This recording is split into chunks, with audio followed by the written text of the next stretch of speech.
Hello and welcome to tonight's show.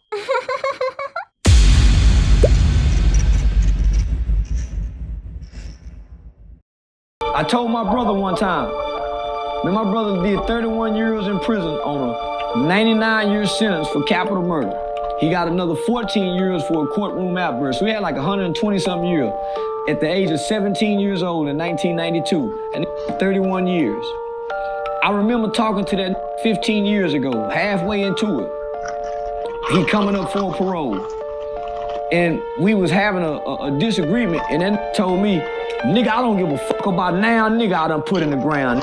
That trying to kill me. I said, you a lying motherfucker. That nigga wasn't trying to kill you. You went and hunted that down. Because when that had the gun in you, he could have killed you. He didn't kill you. He embarrassed you, nigga. He could have killed you, and he didn't. You went and hunted that nigga down and killed him. Killed him execution style. Nigga, God ain't gonna never let you out there if you ain't got no remorse for what you did, nigga. If nothing else, you gotta have remorse for his mama and his family, nigga, and hung the phone up in that face.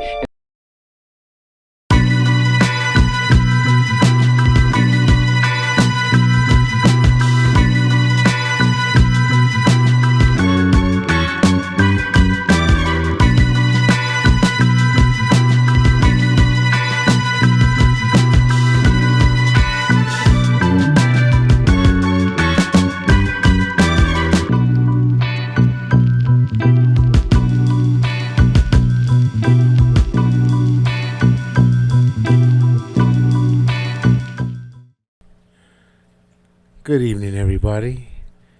This is your host with the most, Big Bane, and welcome to the shit show. And this evening, I'm going to be giving my commentary on Charlston White and the situation of him disowning his brother for his brother not admitting and taking full responsibility of murdering a man in cold blood when that man had an opportunity to kill him in cold blood, but he decided not to do it. And the brother was embarrassed, so the brother came back and shot the man in cold blood and killed the man.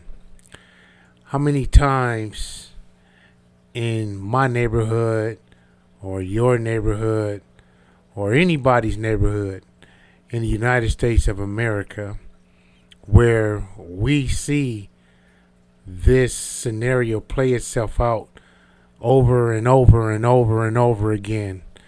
How many times somebody get out there and they get down with somebody, they get their ass whooped, and they can't take that ass whooping.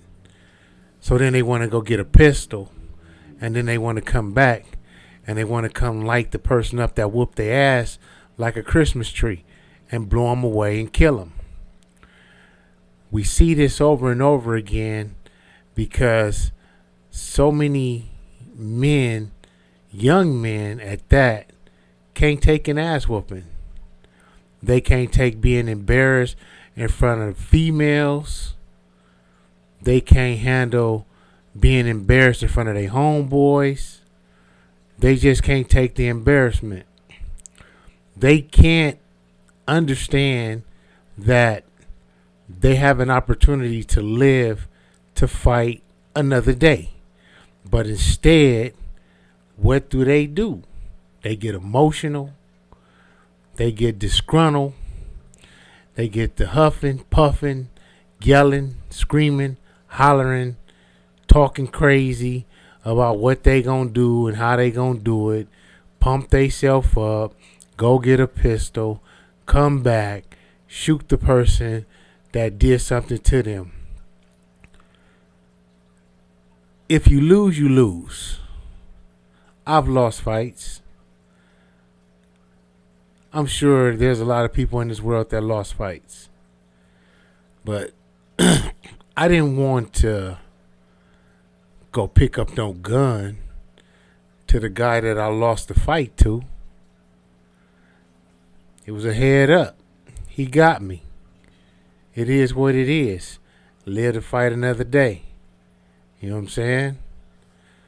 So when the time came around to catch another fade, I was able to win that fade. See how easy that is? I didn't have to go pick up no gun. I didn't have to go kill nobody.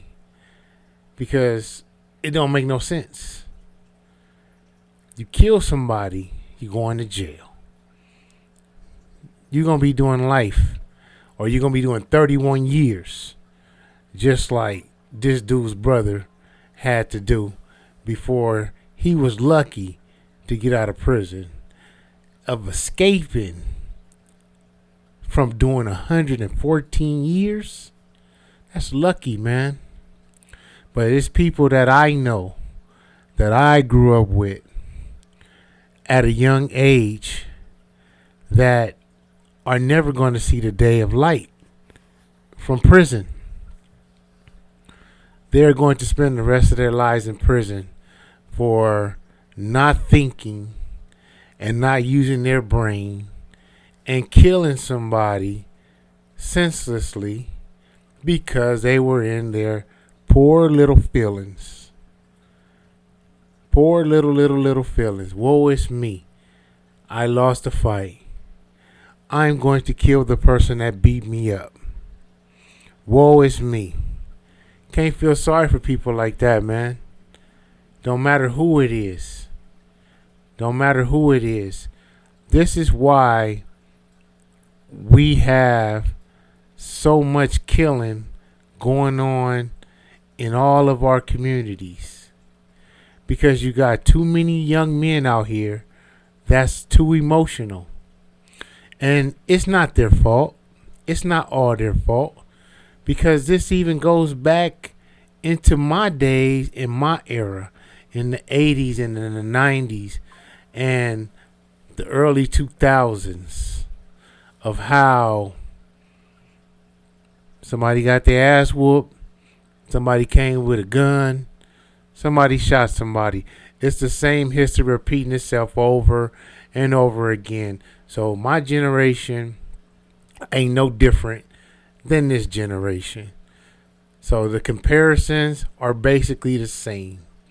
The reality and the outcome is basically the same. Can't say one side is better than the other. Can't say one side is greater than the other. When it all boils down to it, somebody lost a fight. Somebody lost their life. We have to start thinking a little bit better with the decisions that we make as black men. We have to learn how to start learning how to control our emotions.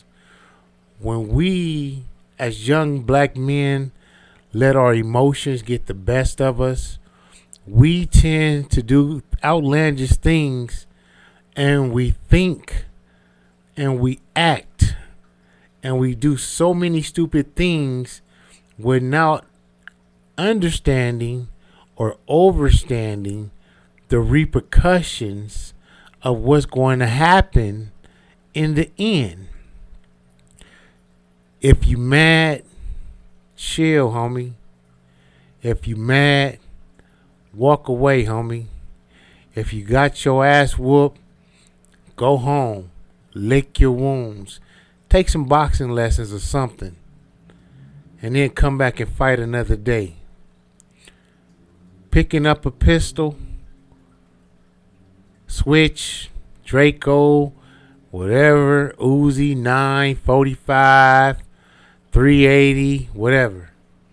Whatever you use of your choice of a weapon, is it worth you taking that person's life so you can end up in the penitentiary doing life?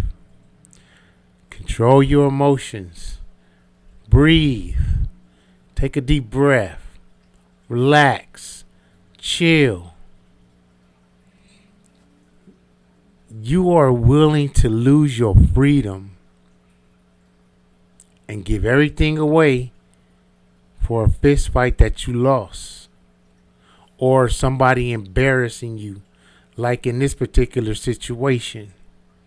This is a prime example in our community. we don't like being embarrassed.